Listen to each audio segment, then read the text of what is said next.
That was fun. Obviously, an unbelievable effort by our team, one that my coaching staff and I are really proud of. And a lot of times we handled some punches that North Carolina threw at us with some good, tough counter punches, and I was really proud, especially of these two guys in some patches. And we fought our tails off. We weren't the biggest, we weren't the strongest, but we were really, really physical, and I thought our team really connected well tonight and made enough plays to win. And we got a lot of respect for North Carolina and Coach Williams. They're going to have a heck of a team moving forward, and we were just thankful for the opportunity to come up here and get on the stage again. And boy, did we play well again. I was really proud of those guys. Coach, what were the conversations about the opportunity to play in a place like this and then to get it done in a place like this? Yeah, there's so much tradition in general here, right? But in this facility, with all the history and all the good players and coaches that have been here, I mean, we knew there was a lot that was going into this game as far as, I think, what was it, one of two games in the last 30-plus years. And obviously the fans were great. The hospitality here is always great, and they were awesome. It was electric in there. We couldn't hear anybody on the bench for long stretches. But we just wanted to come in here and compete really, really well. And I think we had about 5 or 6 guys from 2 years ago and last year that competed at this series, so they knew what it was going to take possession by possession, and they certainly led the charge with our younger guys, and it was a total team effort, like I said. So talk about your first half, your 15-point second half. The ball wasn't quite going in, but you were impacting the game in other ways. Just talk about how you stayed in the game and tried to stay focused. Yeah, first half, got some open looks. That was awesome. Rim felt pretty big. They were falling, so that was great. Teammates, coaches told me to keep shooting. Second half, yeah, I think I missed my first 2 threes, and they felt great. But I realized, yeah, I'm gonna have to try to impact other ways. Draw maybe 2 guys onto me and let spray out for other guys to be open. And clearly, we saw when we moved the ball. UNC was in scramble mode. We got a lot of good open looks, and so we're clutching those threes down the stretch. Storm, what's going through your mind when that buzzer sounds and you have just beaten North Carolina? Yeah, I think the days building up to the game and the intensity of the game is so crazy. But when that buzzer sounds, it's just like such an exciting sigh of relief and such a thrill, just some weight off our shoulders that we just get to celebrate. And it's awesome. It's twice now here in UNC Chapel Hill, so it's a big moment for all of us individually in our lives, but big for this team moving forward. And what's it like to make a memory at the Smith Center, then you come to Carmichael and make a memory here? Yeah, it's really special. This is an awesome place. Smith Center is awesome as well. But it's really fun to do this with these guys and these coaches, and yeah, we're excited for what's next. Coach, part of the emphasis has already been asked, but when did you learn that Cole and Leaky weren't going to be in lineup? Right before the game, probably when we got here, I'd say about 50 minutes, and I feel bad for those guys. I hope they get back to health soon. We obviously had Storm sitting out last game, and we know how that goes, not having your best players. But I don't want to take any credit away from our guys that competed. We just had a message of whoever we're playing, regardless of the opponent, we're going to play a certain way. And tonight I thought we put a really good 40 minutes together, and I was really proud of some things we didn't do in the first half, keeping them out of transition. I think they only scored 2 points in the second half, and that was because of these guys responding, and thankfully they did. I'd imagine Cole was a big part of the game right now. How did that change, do you think, the way that you approach this game right from the beginning? Yeah, I mean, he does a lot for them, obviously, just like any great player would. And we had some things that we wanted to do to dedicate 2 guys to him at times. But North Carolina moves the ball really well. It's hard to do that because they share it and they play really good motion.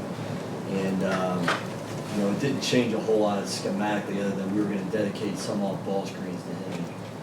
And we certainly would have had to. He's just a tremendous talent. So, like I said, I hope both of those guys get back to health soon, and they got a good ball club. Trevor, did the fact that Wofford had won here a couple of years ago, did that help you think you could do it again? Yeah, in a way, I would say.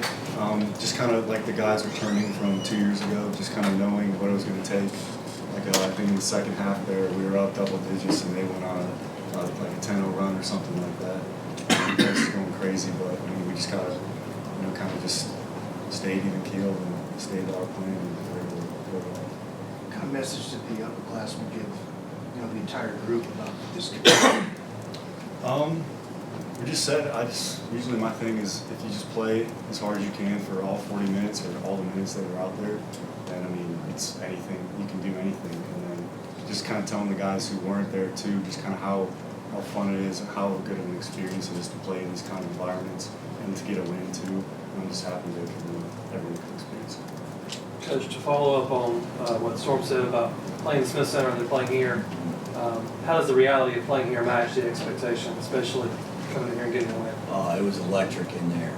From the moment we stepped, I think there was students sleeping outside in the stairwell that we came down for shoot around this morning at 8:39? I mean, it was just incredible. The support here, the tradition, then to come in and see all the tradition on the walls, and this place filled up and it was electric. It was a really, really neat environment and everything we thought it would be and more. But we told our guys that we weren't going to be able to hear each other and that the 5 guys on the floor would have to do a lot of the coaching within themselves. And having these 2 guys on the squad and playing 30 minutes and putting up the leadership and production that they did today, couldn't be happier with these 2 guys. They led the way, and when they're healthy and they can be on the floor, they make us look pretty good as Terriers. So very excited for these 2 guys on the team. So did you have it in your mind all along that you were going to play? Was that ever a question? No, I think I was going to play 100%. My hamstring has been just nagging a little bit, but we were able to rest that, and I was really dead set. That was kind of the game plan. Practice, get ready, work out, and build it back up for UNC. I was going to give him my hamstring. It couldn't go. We need number 5 on the floor. It might not be the best hamstring, but I was going to give it to him. UNC Greensboro, they've also done NC State, you guys beat North Carolina. Do you think what SoCon did last year versus some of the results we've seen early on, I think Greensboro also beat Georgetown, is proven that the SoCon potentially could be a 2-bid league? Yeah, I thought we should have been in a 2-bid league last year in a lot of ways, but it didn't happen that way, and thankfully we were the bid that made it. But this year, it's still early, and a lot of your stuff throughout the non-conference pays dividends when they have those discussions at the end. But we're just trying to take it one game at a time and get better with this new group that we got, and I know the other teams in our league that are really strong are trying to do the same thing. And listen. College basketball is an incredible sport. I mean, night in and night out, you're going to see some really, really neat things happen, especially with our Southern Conference teams. We've got some really well-coached teams and some good players. So that doesn't shock me that Greensboro is having that success. Coach, how do you feel at halftime? They were beating you pretty bad on the boards, and Nate and Isaiah hadn't made a 3 yet, but you were only down by 4. Do you feel like you're in a pretty good spot right there? Yeah, we did blockout drills at halftime.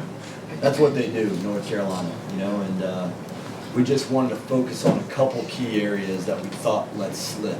And when we can make it a half-court game with these guys, I thought we liked our chances. And in the second half, them scoring only 2 points in transition was a huge, huge factor. And a lot of that had to do with our shot selection and making shots. So for the most part, we handled the right things that we needed to. You text your mics on yet? I don't have my phone. I got doused in water. Luckily, I didn't have my phone on me. But I'm sure a few are coming. Coach, apologies if you got asked this earlier, but how did your game plan change with Anthony and Black out of the game for Carolina? Sure. I was telling this gentleman, on ball screens, we were going to dedicate 2 guys to the ball a lot just because he's such a dynamic and talented player offensively. And when he didn't play, that may have shifted a little bit more attention on getting back to the bigs and less rotation defensively. But you can see they hurt us in some areas, size and athleticism. And But overall, I thought we fought our tails off, and that was the difference of the game coming down the stretch. It seemed like the two guys on either side of you, he tore it up in the first half, he tore it up in the second. How was it nice to have kind of two guys who could kind of take over the They're winners. They're winners. They've won their whole time here, and they were a part of that deal 2 years ago, and they played really, really well for us last year, and they put a lot of time in, guys, and they haven't always been healthy, but they've kept a really, really good perspective and belief that they can do some good things for us. And collectively, we're a really good team when they play that way. Storm, what was it like for you to, beat Carolina for the second time in your college career? Yeah, it was really fun, to say the least. But yeah, we had a great preparation. Coaches have been harping on us all week long leading up to this game. You know, we had a great game plan. I think the whole team was really dialed in. You know, we know what comes with the intensity of this type of game. And, you know, we 100% believed, you know, we could do it, we were going to win. And so, yeah, it was a blast. It was absolutely a thrill. And, yeah, I can't wait to do it again. Same question for you, 15. Yeah, it's an exhilarating feeling, not to do it not once, but twice, and in a different arena, a different perspective and everything. It's just a great feeling, and just like when the final buzzer sounds, just throwing your hands up and celebrating with all these guys. It's just a great feeling. I'm glad everybody can experience it. Any more questions?